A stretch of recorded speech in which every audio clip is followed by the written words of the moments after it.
Napakalapad at napakalaki ang falls na ito guys, na matatagpuan lang dito sa Mindanao sa Pilipinas. Ayan, puntahan natin mga kawing. Welcome sa ating YouTube channel. At pupuntahan natin ang nasabing falls na yun guys, na napakalapad na napakalaki po, na dito lang yan matatagpuan sa Mindanao guys, sa Bislig, Surigao del Sur. So ayan po yung daanan guys. Ito po ay matarik po kasi nga nasa kalagitnaan po siya ng gubat guys. So okay naman yung daan at hindi na tayo nahirapan kasi nga kalsada naman. So ayan po guys, ito at medyo papasok lang po talaga siya, no mga kawing, dahil siyempre yung mga falls talaga ay nasa talaga sa bundok yan, no, kadalasan nasa gitna ng bundok. Ayan po, maglalagbog po tayo rito guys bago tayo makapasok.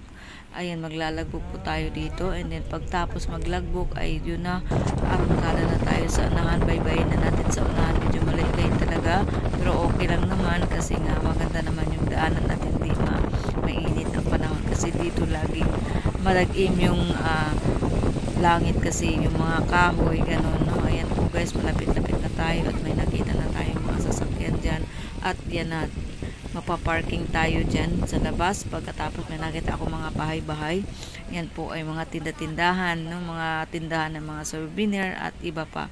So ipapark lang natin mga ating sasakyan mga kawing, at ayun na, pupuntahan na natin at titingnan natin. Ito po ay ang first floor, or kumbaga unang hagdan, no.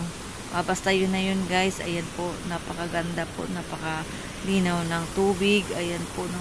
Ayan po ang medyo mababaw lang ito mga kawing. Ayan po yung tubig, malinaw. Tapos ayan po yung ating entrance dyan. Dyan tayo magbabayad. Ang entrance po dito mga kawing is 50 pesos per head. Pag matanda, may senior, diba? Siyempre may discount din. Pag bata, 30 pesos. So, ayan po guys, nakapasok na tayo at ayun na. At makita-kita na natin yung yung napakalapad na falls na yun guys. Ayan, pahapyaw pa lang kasi papasok pa lang tayo mga kawing. So, ayan po guys, yung cottage na dito, nasa 350 per cottage, and then dito may parang kahoy dyan, pwede kang mag picture at kasi Instagrammable talaga yung dating yan guys. So ayan po, malinaw yung tubig at ang gandahan nito, at pwede kang magdala ng baon, walang corkage, no. So kailangan ka lang magdala talaga ng pagkain, pwede kang makapag-ihaw-ihaw dyan guys, no. Mayroon din silang ihawan. So ayan po guys, punta tayo sa unahan.